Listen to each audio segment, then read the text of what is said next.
The government, through the Betting Control and Licensing Board, has introduced strict measures on gambling advertisements to promote responsible gambling and protect minors from being exploited.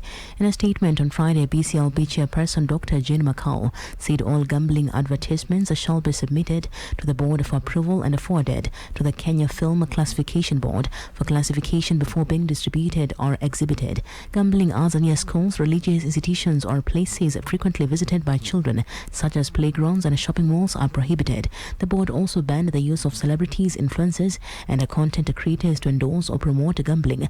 Moving forward, all gambling adverts will be required to have a BCLB number, name and address of the operator, customer care number, not have a call to action message, not depict gambling as source of income, and not associate gambling with celebrities or a social success. Pearl Newsbeat.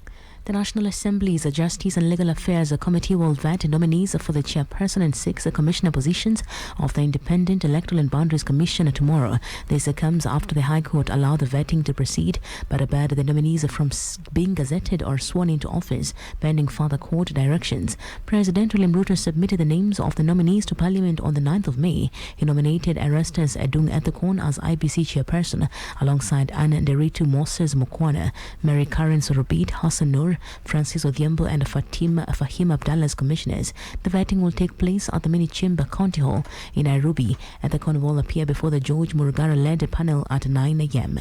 Pearl Newsbeat. This as Kisii Senator Richard Onyonka has called on the Senate to investigate how the Independent Electoral and Boundaries Commission determines the polling stations for Kenyans living abroad. Citing concerns over limited diaspora participation, Onyonka wants the Senate Justice and Legal Affairs Committee to clarify the criteria used in selecting foreign polling centers. Only 0.05% of registered voters in the 2022 general election were from the diaspora, with the polling stations set up in 13 countries including the UK, US, Canada, South Africa and the UAE.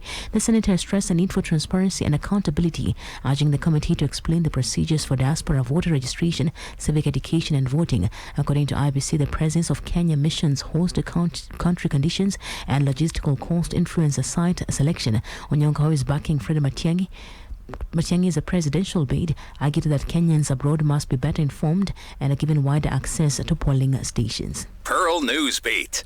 The National Police Service has notified the public of a traffic gridlock between Emali and Masimba along the Nairobi-Mombasa highway following a fatal accident involving 3 trailers. In a statement, NPS spokesperson Mushiri Nyaga revealed that the 3 trailers collided on a railway bridge at a jet-in area, completely blocking the road. He added that police officers were dispatched to the scene and are working with the relevant agencies to restore normal traffic flow. Mombasa-bound vehicles were advised to use the Machakos-Water-Makindu route, while the Nairobi-bound traffic can opt for the Makindu-Water-Machakos route. Pearl Newsbeat. Public Service Cabinet Secretary Geoffrey Ruku has directed the immediate enforcement of suspension letters issued to 3 senior National Youth Service managers. The move, according to CS Ruku, aims to uphold accountability and restore discipline within the institution. Speaking during the official handover ceremony of the NYS Council Chair at the NYS headquarters in Ruaraka, CS Ruku emphasized the need for public officers to embrace good governance and responsible service delivery.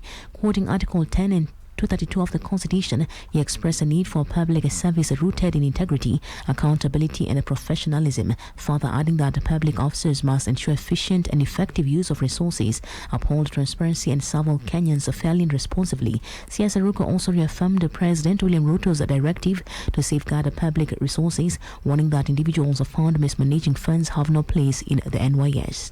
Pearl Newsbeat. And across borders, the Trump administration has backed away from plans to immediately revoke Harvard University's ability to enroll international students and warned instead to give it 30 days to contest those plans through a lengthy administrative process. The U.S. Department of Homeland Security sent Harvard a notice of intent on Wednesday to withdraw the school's certification under a federal program to enroll non-U.S. students. The Justice Department filed the notice in court ahead of a hearing before U.S. District Judge Alison Burroughs in Boston over whether to extend a temporary order blocking President Donald Trump's administration from revoking the Ivy League school's right to host international students, citing the potential for Harvard and its students to be harmed if the administration reverted its earlier plans. Burroughs at that hearing says she planned to issue a broad preliminary injunction preserving the status quo while the newly announced administration process plays out. Pearl Radio, the home of fresh and classic hits.